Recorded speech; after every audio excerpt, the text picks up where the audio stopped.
Lula, parabéns. Sou evangélico e tô dando parabéns pra você, Lula. Gostei. Olha isso aqui. E por que o senhor não falou da Venezuela na ONU, presidente? Por que eu tenho que falar da Venezuela em todo lugar? O senhor fez Eu não falo nem da Janja em todo lugar. Temos que orar pelo Lula ao invés de ficar só criticando. O que me interessa falar, o discurso que eu queria fazer era aquele. E foi muito bom o discurso. Espero que você tenha gostado do discurso. Meus irmãos, o que você acha disso? O tempo todo estão querendo achar algo para poder falar mal do presidente. Só que assim, gente, hoje ele é o presidente, e aí qual o problema? A gente, no mínimo, tem que aprender o que a Bíblia diz, orar pelas autoridades. O fato de eu não ter votado no Lula, o fato de nós, no campo das ideias, no debate, nós termos divergências, não me dá o direito de ficar o tempo todo amaldiçoando o cara. Pô, pelo amor de Deus, deixa ele presidir, deixa ele governar o Brasil e cabe nós como igreja orar, abençoar ele. Vivemos em um país democrático. Agora, pelo amor de Deus, gente, parece que a igreja quer um pastor lá para presidir o Brasil. Nós não precisamos de um pastor para ser presidente. Eu preciso de um pastor dentro da igreja. Até nem na minha casa eu preciso, porque dentro da minha casa o pastor sou eu. Entendeu? Agora, pelo amor de Deus, a gente precisa crescer, gente. As pessoas vivem uma mediocridade muito grande. Não sou de esquerda, mas ele é o presidente. Sabe aquela situação, aceitar que dói menos? Eu acho que é isso que aconteceu comigo. Respeitar. O tempo todo estão sendo truculento com o cara. Vamos respeitar. Vamos estar juntos, orando, intercedendo para que dê certo. Porque se dá certo o Brasil, todos nós estaremos bem. Se der errado, vai dar errado para todo mundo. Entendeu? Agora a mídia é daqui. Eu quero dar os parabéns pro senhor, presidente Lula. O senhor foi muito bem na ONU, tá certo. É porque ele não falou da Venezuela, ele tá certo. Nem da Janja ele fala, e é verdade, irmãos. A gente tem que respeitar. Eu tô cansado disso, gente. Se você não quer, não aceita o meu posicionamento, simplesmente saia. Não me segue. Entendeu? Porque eu não sou comentarista político. Agora, aqui é a minha opinião. Porque palhaçada virou o Brasil. Eu sou de direita, eu sou de Deus. Se eu sou de esquerda, eu sou do diabo. Ah, vai plantar batata, respeita. Vamos interceder pelo homem aí, ó. Entendeu? Cabe a nós como igreja cumprir a Bíblia. É para cumprir a Bíblia? Orar pelas autoridades. Que Deus abençoe você. Eu abençoo o senhor Lula, viu? Tá? Que Deus te abençoe, que Deus dê sabedoria, que Deus possa honrar o senhor. Nós temos agora um candidato à Prefeitura de São Paulo, Pablo Marçal, que disse hoje que mulher que é inteligente não vota em mulher. Queria saber a sua opinião, como esse tipo de conduta pode afetar a inserção feminina na política. Eu nem vou comentar especificamente, vou pedir licença a você, vou comentar o tema sem comentar a fala. Apenas para dizer que, primeiro, inteligente é a pessoa que acha que mulheres e homens são iguais em direitos e que tem o direito de participar numa sociedade em que 52% da população brasileira e 52% do eleitorado brasileiro é de mulheres. Afirmar que uma mulher não vota em mulher realmente seria além de qualquer dado fático, né? Então, realmente não é isso que acontece. Segundo, que mulher participar da vida política, da representação de mais da metade da população brasileira, eu acho que é um avanço civilizatório necessário para todos aqueles que querem civilização e civilidade. Porque imagina o ônus que tem sido, historicamente, a não participação efetiva, o olhar de mulheres somado aos olhares dos homens, para que a gente tenha a formulação de normas, de leis, para que a gente tenha governos que têm as mesmas preocupações de todos os membros da sociedade, não apenas de uma parcela deles. Portanto, não existe isso de mulher não votar em mulher por qualquer causa. E eu acho que a inteligência está na compreensão do mundo feito de humanos, mulheres e homens. E é isso que nós temos, e é por isso que nós temos lutado nós todos. Os direitos dos seres humanos todos impõem a inclusão de todas e de todos neste processo. Eu não vejo, primeiro, que nada tenha de inteligência nessa observação, no sentido de que alguém não é mais inteligente porque vota ou deixou de votar em quem quer que seja, e segundo, não é dado fático que quando há mulheres que se inscrevem, que têm as mesmas possibilidades, inclusive de financiamento de campanha, de participação, de espaço político para apresentarem seus programas, eu não vejo absolutamente, não tenho nenhum dado, pelo contrário, os dados mostram que é aí que se tem um avanço, não apenas, como eu disse, civilizatório, mas de civilidade. Ministra, em relação a isso, em maio o TSE pacificou ali a súmula em relação às regras para as cotas e para as fraudes a essas cotas. Acontece que, como a Vera mencionou, em agosto agora se aprovou a anistia a essas fraudes na eleição anterior. A Justiça Eleitoral não fica serzindo a meia de dia para o Congresso desfazer à noite e a gente não vai ficar dando volta em círculos nessa questão da paridade de gênero? Como é que a gente faz para evitar que esse tipo de anistia seja aprovada a cada eleição? Eu acho que a conversa é muito mais até com o Congresso, para mostrar a ele que diz que não é uma anistia, que o que hoje houve foi uma postergação de pagamentos, mas na verdade uma decisão judicial que já tivesse estabelecido as multas, e foram muitas as que nós fizemos nesse sentido, realmente dá, eu diria, um recado trocado para a sociedade, que o Poder Judiciário atua de acordo com normas que foram feitas pelos próprios congressistas e que depois do descumprimento sobrevém uma anistia ou um perdão. Afirma-se sempre que não teria havido perdão, que o que teria havido seria uma postergação e da forma de pagamento dessas multas que viessem a acontecer. De toda sorte, tudo isso caminha no sentido de vacilo no passo que é dado para que mulheres e homens possam ter os mesmos direitos de participação. E isso não me parece, e aí é uma opinião muito pessoal, que seja benéfico para nem vou dizer a paridade, para a inclusão de todas as pessoas mesmo, para que haja vontade das pessoas de participarem. Hoje nós temos mulheres que lutam para participarem e os partidos políticos não dão a elas denunciam não ter as mesmas condições dos candidatos masculinos. E temos outras que têm os seus nomes utilizados, não fazem campanha, às vezes estão nos autos dos processos que nós julgamos, elas fazendo campanha para outras pessoas apenas para constar formalmente, e aí é que se caracteriza exatamente a cota, a fraude à cota de gênero.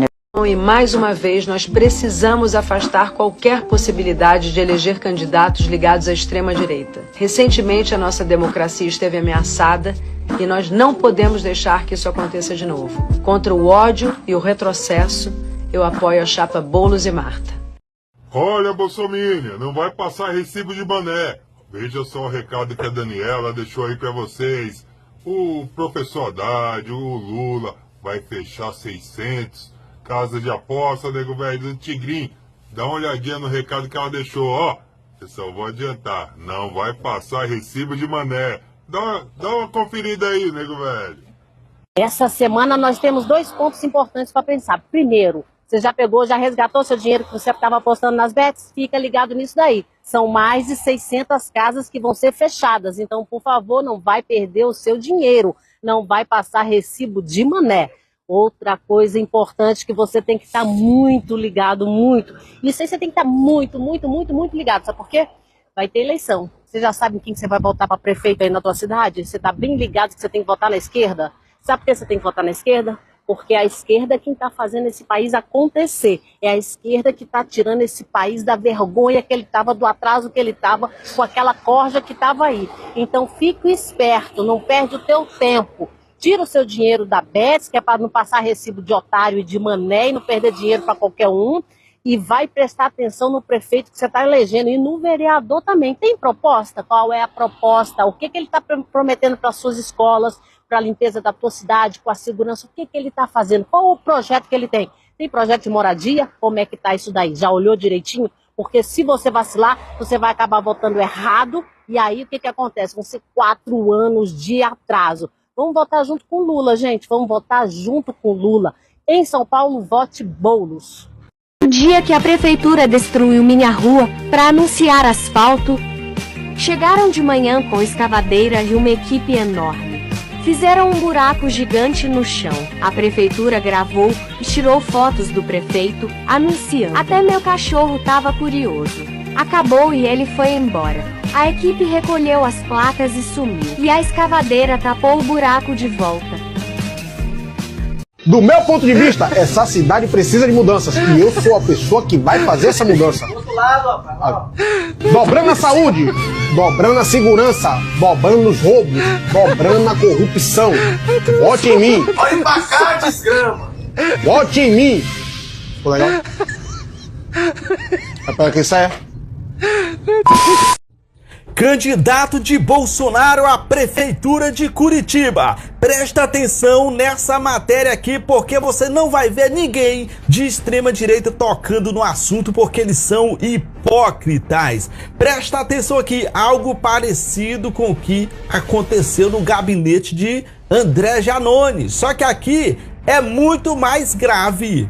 É muito mais grave. Aqui houve coação, tá?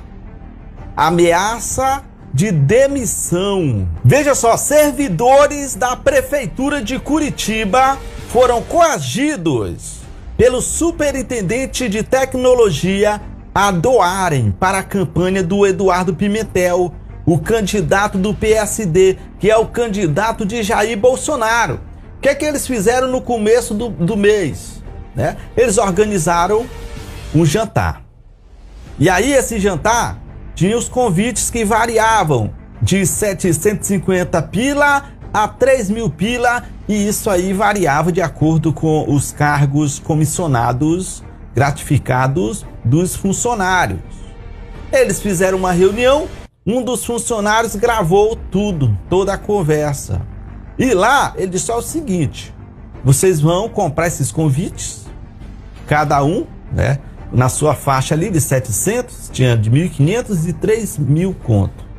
Só que eles não poderiam usar as contas bancárias deles para transferir para a conta do PSD, porque senão eles seriam identificados e aí iria ser configurado o caixa 2. O que é que eles disseram? Então, olha, vocês vão ter que arrumar um parente ou um colega aí, vocês vão dar o dinheiro para esses parentes, para eles transferirem a partir de suas contas para a conta de campanha aí do candidato Eduardo Pimentel.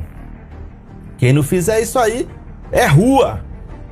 Um dos servidores, chorando, disse: olha, é o seguinte, eu não posso fazer essa doação porque eu estou passando por dificuldades em casa. Eu não tenho esse dinheiro para doar, não. E ele foi e disse: olha, todo mundo tem problema. Todo mundo tem problema. E eu não vou mais discutir com você, né? Ou faz a doação, então será demitido. Gente, isso aí a extrema-direita não vai tocar no assunto mais de jeito nenhum, cara. Porque são hipócritas. São hipócritas, né? Fizeram aí o maior bafafá aí com o Janones, porque o Janones pediu uma ajuda, uma vaquinha lá. Aqui não, houve coação, ameaça de demissão. E a extrema-direita vai passar paninho úmido. É isso aí, bicho. É por isso que eu tenho raiva. Tô criando raiva dessa política, bicho, que é uma nojeira tão grande, viu? Eu gostaria de começar com um conselho. Se me permite, eu acho que eu tenho idade para isso. É verdade. Fala, verdadeiros patriotas. Já cagaram em um banheiro químico unissex hoje? Já chamaram extraterrestres com a luz do celular? Então, já que estão todos bonzinhos, vamos começar mais um vídeo com muitas informações do Bozoquistão, terra querida, onde o presidente é ladrão de joias. Não sei se já ouviram falar num tal de bucho de lombriga. O caboclo tomou, diz ele, uma peixeirada na barrigada e acreditem, não saiu uma gota de sangue. Sangra pra dentro. Não sangrava. Sangra pra dentro. Não sangrava. Vê se pode uma patetagem dessa. Então, já se inscreva e adivinha? Isso mesmo. Aperte o din-di-li-lim-din-dinho. A desgraça do sininho. E como diz o Thiago do Plantão Brasil, vamos pra cima dos golpistas. Vai encontrar um governo com uma política de gastos que só aumenta.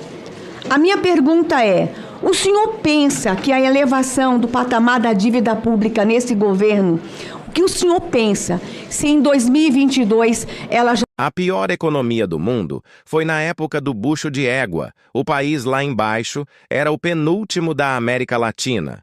Jogou a maior taxa de juros nas costas dos pobres e a senadora da Goiabeira ainda vem com essa conversa mole, tentando induzir o Banco Central a continuar explorando o pobre em favor do tal do mercado. Banqueiros exploradores que muitos foram salvos por governos anteriores, perdoando dívidas deles de bilhões, e para o pobre, como sempre, nada. Estão fazendo muito pior que Collor ao confiscar a poupança. Vocês estão cobrando juros sobre juros dos pobres.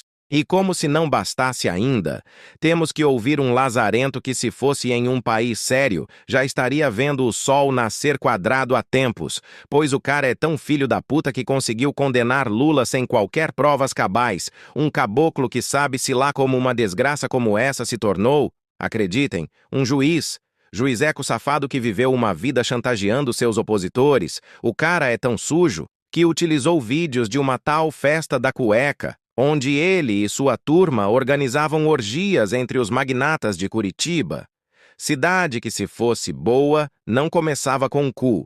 E segundo o ministro Roberto Barroso, trata-se da republiqueta mais fascista do Brasil. Não é à toa que esse cu de burro, Batoré de Maringá, deitou e rolou. Agora, Batoré e a véia do Jesus na Goiabeira tentaram fazer pegadinhas com o novo presidente do Banco Central, indicado por ninguém, nada mais, nada menos que o nosso presidente Lula, tomara que não seja mais um Paulo Gonet, também conhecido como Corujito da Xirra, que foi indicado para a PGR e até agora só está mijando para trás igual uma égua. Primeiro, foi uma alegria lhe conhecer pessoalmente, mas o conselho que eu queria lhe dar é o seguinte: presidente, já vou lhe chamar de presidente, eu tenho certeza que será presidente. O governo Bolsonaro, ele se destacou na economia. E foi um governo em momento de uma crise absurda que foi a pandemia. Eu falei que lamento que você vai ser presidente de um Banco Central num governo de esquerda. A gente vem de um governo anterior com grandes conquistas como a autonomia do Banco Central, lei das estatais, lei da liberdade econômica, governo digital, um dos maiores do mundo, o PIX, reforma tributária. E o senhor vai encontrar um governo com uma política de gastos que só aumenta. A minha pergunta é: o senhor pensa que a elevação do patamar da dívida pública nesse governo, o que o senhor pensa se em 2022 ela já estava em queda? O senhor concorda a respeito da avaliação sobre a piora da composição da dívida? Essa é a minha pergunta. Agradecer todos os conselhos da senadora Damares, e do ponto de vista da composição da dívida, eu repito aquilo que eu disse, ela é uma gestão muito mais do Tesouro. É lógico que existe sempre a preocupação, a gente acompanha como se dão os reflexos para taxas de juros de longo prazo, a gente usa inclusive essas diferenciações que existem nesses títulos, que são esses títulos que são às vezes indexados à inflação e os que são com uma taxa de juros nominal fechada, para a gente ter a inflação que a gente chama de implícita, como uma referência sobre as expectativas de inflação. Mas hoje a gente reage, como te diz na comunicação oficial ali, em função de como é que esse canal se transmite para as expectativas de inflação e para a inflação corrente. E quando a gente olha para a economia brasileira, ela dá sinais de estar num estágio diferente de boa parte das economias do mundo. Se a gente pegar, por exemplo, o início dos anos 2000, a gente tinha ali uma série de fatores que colaboravam. China crescendo, exportando desinflação, porque ela tinha ganhos de produtividade com bens industriais, e importando commodities. Estados Unidos e Europa com taxas de juros baixas, jogando liquidez no mundo. Hoje, se a gente vai olhar, o Japão está começando a subir juros depois de muito tempo. A China num processo de desaceleração econômica. Os Estados Unidos um pouco nessa discussão se ele vai fazer, para usar a metáfora da aterrissagem, se ele vai fazer uma aterrissagem suave ou uma aterrissagem mais abrupta. A Europa também num processo de desaceleração. Os dados que a gente vê do Brasil é o desemprego na mínima da série histórica. A gente vê a renda com um crescimento de acima de 12% desde o início de 2023 e provavelmente uma combinação entre inflação e desemprego que vai estar entre as melhores desde o início do Plano Real. A indústria no máximo da capacidade instalada nos últimos 11 anos, o serviço no máximo dos últimos 2, e assim sucessivamente a gente vai encontrar diversos dados que sugerem uma economia que não está num processo de desaceleração, é uma economia que parece apresentar pujante, né? Isso não é ruim, mas cabe ao Banco Central, a bola que o Banco Central tem que estar com o olho é na inflação. O que isso sugere ao Banco Central? Que a gente deve assistir um processo de desinflação inflação mais lento e mais custoso. Como o Banco Central não cabe a ele correr risco, a função dele é ser mais conservador para garantir que a taxa de juros está no patamar necessário para se atingir a meta que foi definida. Para voltar para o tema da dívida, quem faz a gestão da dívida pública efetivamente é o Tesouro Nacional. E aí o Tesouro Nacional vai ter instrumentos de títulos públicos ali, onde ele vai poder recorrer a depender do que ele entender que é a demanda, ou que vai ter melhor aceitação pelo mercado, ou faz mais sentido para o perfil da dívida dele, títulos que são indexados à inflação, um IPCA mais alguma coisa, títulos pré-fixados, como pagar uma taxa de juros, títulos pós-fixados, títulos atrelados à taxa básica de juros. Você vai ter uma série de opções e o que a gente chama de duration da dívida, que é esse período, prazo médio, para fazer uma tradução aqui equivocada, da dívida, vai ficar muito condicionada a esse apetite que existe. Outra questão que gostaria de ouvir Vossa Senhoria sobre essa aprofundamento da autonomia do Banco Central. Eu defendo. Entendo que o Banco Central tem sofrido um esvaziamento dos seus quadros, tem tido uma dificuldade de financiar novos projetos, e creio que seria de interesse, né, de todo o presidente do Banco Central um fortalecimento da instituição. Minhas duas indagações a Vossa Senhoria, eu adianto aqui que mais uma vez, as críticas não são a Vossa Senhoria, mas ao governo que lhe indicou. Se conseguirá manter de fato a independência, mesmo frente às intenções do presidente Lula. Sua posição sobre o projeto. Em terceiro lugar, um outro ponto que não foi objeto de indagação até o momento, mas que me traz uma preocupação próxima, é a sua posição relacionada ao COAF. O COAF hoje está vinculado ao Banco Central, tem um importantíssimo papel de prevenção à lavagem de dinheiro, tem, a meu ver, até o momento, realizado um trabalho técnico, mas, assim como o Banco Central, sofre de uma carência de servidores e de uma falta de recursos para realizar essa grande tarefa. As questões que foram colocadas pelo senador Moro, como eu disse, eu realmente acho que é super importante que o Banco Central esteja disponível e toda instituição esteja disponível a discutir seu avanço institucional. Acho um avanço institucional relevante o que está sendo discutido hoje no Banco Central. É necessário a gente dar as condições necessárias para que as pessoas possam trabalhar, não só do ponto de vista remuneratório delas, mas da infraestrutura necessária. E entendo que hoje está se discutindo muito mais o formato que vai se dar essa discussão de uma evolução institucional, né? Acho que não sei se cobri todas as perguntas, se eu deixei alguma pergunta. O COAF, perfeito. Concordo que o COAF entra nessa lógica, senador, de também ter uma necessidade, é sempre bom que ele possa ter um arcabouço institucional que permita ele estar com os recursos necessários e a estrutura necessária, dada a relevância que ele tem, como o senador colocou bem, não só para as questões de lavagem de dinheiro, mas para a função que ele desempenha ali. Então, para que as pessoas entendam, hoje nós somos a 9ª maior economia do mundo por conta do PIB. Mas isso não reflete, nós brasileiros no dia a dia, o brasileiro que está lá trabalhando, ele não se sente dentro do país, do 9º país mais rico do mundo. Porque as contas do PIB, que colocam a gente em 9º lugar, não são a renda per capita. O PIB per capita, perdão, que também depende de toda uma conjuntura que vai além das atribuições do Banco Central, porque é uma questão social, distribuição de renda, eu entendo isso. Mas uma das perguntas que eu gostaria de fazer é a seguinte: sou absolutamente leiga, eu já ouvi sobre isso en passant, mas eu gostaria de ouvir do senhor. É possível limitar a taxa de juros para o pagamento da dívida pública? A senhora me pediu para que eu fizesse uma explicação menos hermética e de economia aqui sobre a inflação. Também vou recorrer aqui a uma redução empobrecedora, né? Sempre, como diz a metáfora do Jorge Luis Borges, o mapa só é um mapa porque ele não tem todos os detalhes da realidade. Se ele tiver todos os detalhes da realidade, ele não é um mapa. Mas o processo de você ter uma inflação que decorre de demanda, ele se assemelha a um processo de um leilão. Se você num leilão tem muitos compradores para pouca oferta de um bem, o processo de concorrência de quem tem acesso àquele bem ou serviço vai se dar por uma disputa de preço. E esse preço vai escalando. Se a gente correlaciona com o que aconteceu na pandemia, historicamente, os bens têm uma inflação que roda mais baixo do que serviços. Se a gente imaginar o que era um celular do ponto de preços relativos a 3 décadas atrás, era quase um artigo de luxo. Se a gente imaginar os componentes que um automóvel tinha vários anos atrás e tem agora, ou um computador, ou uma televisão. Então, os ganhos de produtividade que são proporcionados em bens, geralmente promovem um processo de inflação ou de elevação de preços menor comparativamente aos serviços, onde é mais difícil você assistir ganhos de produtividade. Serviços não são comercializados no mercado internacional. Essa é uma tendência histórica. Quando a gente olha para o que aconteceu na pandemia, isso inverteu. Porque os bens industriais estavam com as cadeias produtivas desarticuladas e as cadeias logísticas desarticuladas. Então, você importar um bem ficou mais caro. Em compensação, estava todo mundo em casa tentando comprar bem. E os serviços tiveram uma redução da demanda abrupta, ninguém podia sair de casa. Então, os serviços despencaram e os bens industriais subiram. A partir da saída da pandemia, e até a gente tem em seguida a invasão da Ucrânia, que remete a um segundo choque também de preços, porque a gente tem energia com a Rússia.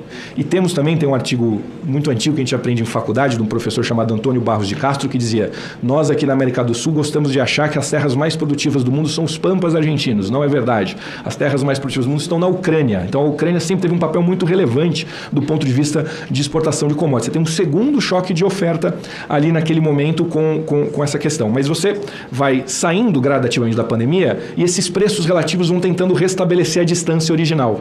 Por isso que você vai vendo industriais rodando um pouco mais baixo de novo e gradativamente serviços rodando um pouco mais acima. Quando a gente vê diversos estudos no mundo, o que acabou acontecendo é que esses preços relativos foram se restabelecendo, mas o que ficou um pouco defasado é a remuneração do que a gente pode chamar do trabalho ou da mão de obra. A participação do trabalho na renda ficou ali relativamente defasada. E por isso você vê vários estudos, inclusive, correlacionando por que a economia está crescendo e muitas vezes a avaliação, isso acontece nos Estados Unidos, a avaliação do governo não cresce e a popularidade não está acompanhando esse crescimento econômico ou da renda. Porque às vezes a sensação do cidadão é: eu estou melhor do que o ano passado, mas eu já tive mais poder de compra 10 anos atrás, 5 anos atrás. Esse sentimento é mensurado muitas vezes. Se você criar um ambiente, ou permitir um ambiente, para que essa tentativa de correção da remuneração do trabalho repasse enquanto custo para quem contrata o trabalho, e ele consiga encontrar um ambiente de demanda aquecida suficiente para repassar isso para preço para o consumidor final, o poder aquisitivo não vai ser reposto para o trabalhador, porque ele vai ter que pagar um preço mais caro, e você pode inaugurar uma inflação, uma espiral inflacionária que repassa de custo de mão de obra para preço e assim sucessivamente. Então, o papel dos bancos centrais é conseguir permitir esse arranjo dos preços relativos, zelando ou perseguindo a meta de inflação. A depender do que ele entender que é a demanda, ou que vai ter melhor aceitação pelo mercado, ou faz mais sentido para o perfil da dívida dele, títulos que são indexados à inflação, um IPCA mais alguma coisa, títulos pré-fixados, como pagar uma taxa de juros, títulos pós-fixados, títulos atrelados à taxa básica de juros. Você vai ter uma série de opções, e o que a gente chama de duration da dívida, que é esse prazo médio, para fazer uma tradução aqui equivocada, da dívida, vai ficar muito condicionada a esse apetite que existe. Eu não acho recomendável fazer qualquer tipo de tabelamento ou limitação nesse sentido. Acho que isso corresponde muito mais ao quem são os... De novo, para tentar usar oferta e demanda e simplificar, qual é o apetite que existe para comprar dívida pública de longo prazo, indexada à inflação, não indexada à inflação. O Brasil, quando tinha o grau de investimento, por exemplo, tinha ali praticamente 20% da sua dívida detida por investidores estrangeiros, muitas vezes investidores institucionais, fundos de pensão, que tinham uma tendência mais de carregar o título por mais tempo. Isso tirava a volatilidade, por exemplo. Mas essa é uma gestão que é feita por uma equipe fantástica também ali do Tesouro, do que é a duration da dívida. Quanto à política cambial, nosso câmbio é flutuante, ele está ali e ele é uma linha de defesa para amortecer as flutuações que existem na economia. É curioso, a senadora sabe que as opiniões às vezes oscilam bastante rápido, né? Então, eu lembro que a gente migrou dessa, talvez, uma preocupação, porque como a política cambial fica dentro da diretoria de política monetária, de eventualmente, quando eu fui indicado no meio do ano, vai mudar, vai ter mais intervenção, não vai ter mais intervenção. Aí no ano de 2023 foi o primeiro ano que a gente não fez nenhuma intervenção extraordinária no final do ano. Aí eu passei a ser acusado de ser mão fraca, ele não intervém, ele deixa correr, não sei o que. Então essas coisas às vezes oscilam muito, mas a verdade é que o Banco Central tem uma institucionalidade muito bem consolidada, tanto para a política monetária quanto para essa parte da política cambial, que sabe reagir, mensurar e agregar informação. E o bom convívio que a gente tem tido dentro da diretoria, eu tenho tentado o máximo possível trazer essas conversas e diálogos para colegiado. Primeiro, porque eu acho que é mais difícil você errar em 9 pessoas do que sozinho. Segundo, que com pessoas da qualidade técnica e experiência que tem lá, eu só tenho ganhos em trocar informações com essas pessoas. Bomba urgente direto de São Paulo. Se tá em pé, senta. Porque a notícia que eu trago agora é de fazer tu cair para trás. Eu já sentei aqui onde eu tô, sentadinho para te trazer. Gente, olha o que os apoiadores do Marçal estão fazendo com Jair Bolsonaro. Queridos, é inacreditável. Nunca na história da política eu vi isso. E acredito que você também não tenha visto. Dá uma olhadinha, depois voltem pra gente comentar. Vai lá.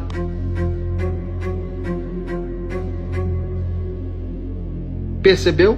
Estão inundando as redes sociais de Bolsonaro dizendo, sabe o quê? Que vão de bolos, só de raiva. Queridos, não se espantem se a votação no segundo turno do Guilherme Boulos for muito expressiva e muito superior à do Ricardo Nunes. Não se espantem, é que os apoiadores de Marçal estão por aqui com Bolsonaro e muito provavelmente não vão ouvir o capitão. Então, queridos, pode comemorar. É Guilherme Boulos na cabeça. Sou o pastor Robson Paz, candidato a vereador por Diadema. Lutarei por mais segurança, saúde e educação. Não votaram no pastor Robson. Falsos, um povo falso. Que vergonha os assembleianos. Gente, toma vergonha. Crentes safados, crentes sem vergonhos. É uma vergonha essa igreja. Eu estou com vergonha de ser assembleiana. Não, eu estou expressando. E se quiserem me expulsar da igreja, podem me expulsar. Vandelban, você pode fazer o favor de me dizer quantos votos eu tive? Você tem como saber. E eu quero saber quantos votos eu tive nessa desgraça. Eu já tô virada do caralho na porra. 33 votos, Juarez. 33? É só os caras que vêm pegar jabuticaba aqui em casa, que dá mais de 33 só. Você tem que ver no churrasquinho ontem, a dona do churrasquinho, só a dona do churrasquinho, minha amiga, ela tava com 200 espetos, foi tudo embora só. O povo parecia que tá passando fome com meus espetos. E daí todo mundo me abraçando, chega na hora, 33 votos. Ô bicho, mas que povo filho da puta só. O povo é filho da puta mesmo, povo ingrato. Bando desgraçado, filho da puta. 33 votos, gente. Tô chateado demais. Povo miserável, o povo tem que comer mato, Senei. A maior decepção da minha vida. E o pessoal me tratava igual que eu era um ator de novela. É o cara, esse é o cara, o caralho. Que isso, o Ademir do Caldo de Cana. 2 votos, pô. 2 votos. Ele votou nele e... Caralho, nem a família dele votou nele, pô. Caralho, mano. 2 votos, mano. Todo mundo falando, vai que você vai ganhar. Eu tive 2 votos. 2 votos. Um eu sei que é eu que votei. Quem que é a outra pessoa? Não sei nem se é minha mãe, não sei nem se é meu pai, não sei nem mais em quem que eu posso confiar. Todo mundo que eu já falei, votei em você, é o capeta. Eu olhei lá, acabei de olhar, só tô com 2 votos. 2 votos. Grupo disso, grupo daquilo, grupo da família, grupo dos cornos, vai tomar no cu. Atenção, petezada de Balneário Camboriú. Acabou a mamata. Acabou a mamata da esquerda, porque a mamata de Jair Renan Bolsonaro está só começando. Eu tenho que admitir pra vocês que há muito tempo eu não fico tão feliz em fazer um vídeo. Perguntado para Jair Renan Bolsonaro qual era o primeiro projeto que ele tentaria emplacar na Câmara de Vereadores de Santa Catarina, de Balneário Camboriú, ele disse, não posso responder, estou muito sufocado pelo trabalho, pelo cansaço e vou tirar férias. Não é piada, é a realidade. Perguntado sobre o primeiro projeto como vereador, Jair Renan anuncia férias. Ontem eu fiz um vídeo e desafiei qualquer um que quisesse a responder nos comentários qual um projeto que Jair Renan tinha para Balneário Camboriú e por isso ele merecia ser eleito. Nenhum comentário. Sabe por quê?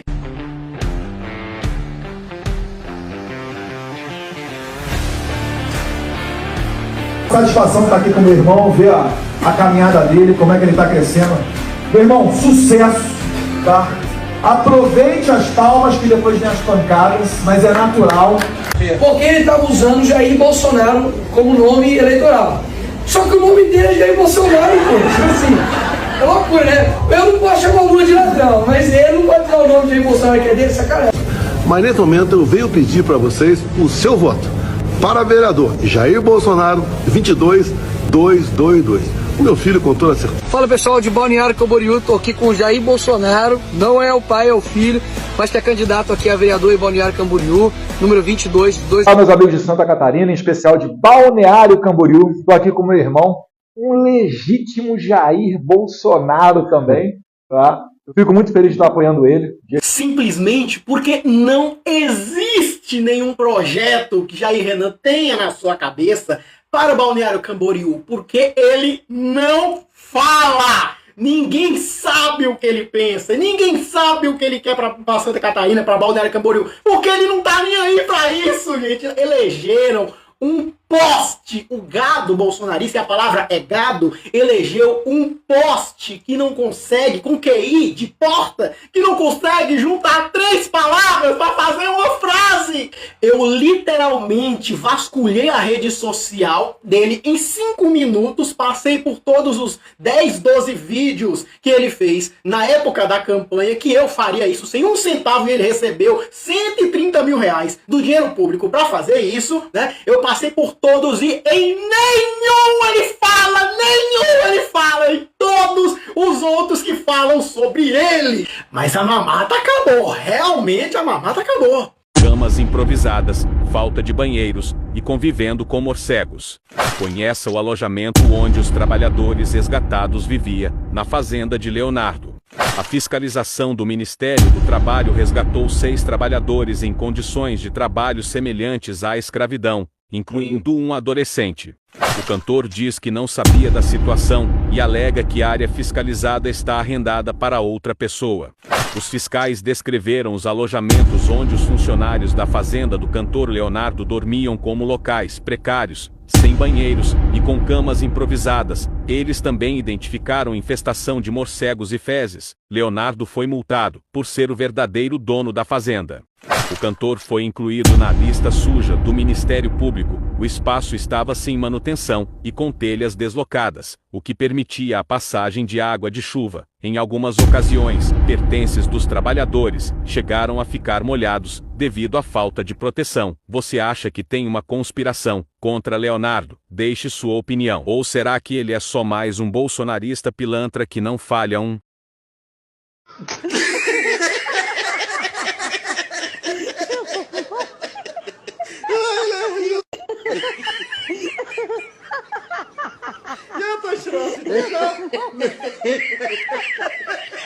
Ele estava chorando, depressivo em Mambucaba, perto de ser preso. Liguei para ele e falei, vai ficar chorando aí? Ele chorou 5 minutos comigo no telefone, antes de abrir a boca. Com medo de ser preso? Hã? Como é que é? Medo de ser preso? Não, né? Você se tornou o maior boca de urna para Marçal. Como você diz que ele é inteligente, apoia um canalha que falsificou documento, que quer dividir a direita e o voto evangélico, e ora fala bem de você e mal, você dá uma palavra dessa, sabe qual vai ser a sua resposta? Não vai ter segundo turno. Não, ele não vai para o segundo turno, porque o povo de São Paulo é um povo honesto que não vai votar em mau caráter. Essa era a resposta dele. Ele não é criança. Sabe o que ele fez? Jogando para os dois lados. Eu desafio. Entra nas redes de Bolsonaro e dos filhos dele. Entra na rede. Não tem uma palavra sobre São Paulo. É como se a eleição de São Paulo não existisse. Que porcaria de líder é esse? Uma publicação sobre ela, chamei ela de traidora, que é o que ela é, porque assim, tem trans de direita, negro de direita, indígena de direita, tem tudo de direita e faz parte do processo democrático, faz parte da democracia. Não é porque ela é uma mulher negra, gorda, vindo da periferia que ela não pode ser de direita. Não é sobre isso. Mas sabe qual é a diferença dela para todas essas pessoas que eu citei agora? É que nenhuma delas usaram a agenda e a pauta das pessoas LGBTs, dos seus direitos, para fazer trampolim para chegar até lá. E você acha que a Jojo fez de trampolim? Ela usou essas Eu pautas. acho... Todo mundo viu. Ela saiu de que tiro foi esse, viado, pra vamos se aliar em quem quer dar tiro em viado. Sim. Então, assim, você pousar ao lado de uma mulher que representa o que representa, de um partido que representa o que representa, de um ex-presidente que disse que mulheres iguais a ela deviam ser pesadas em arroba, que os filhos deles foram muito bem educados pra nunca se relacionar com uma mulher negra,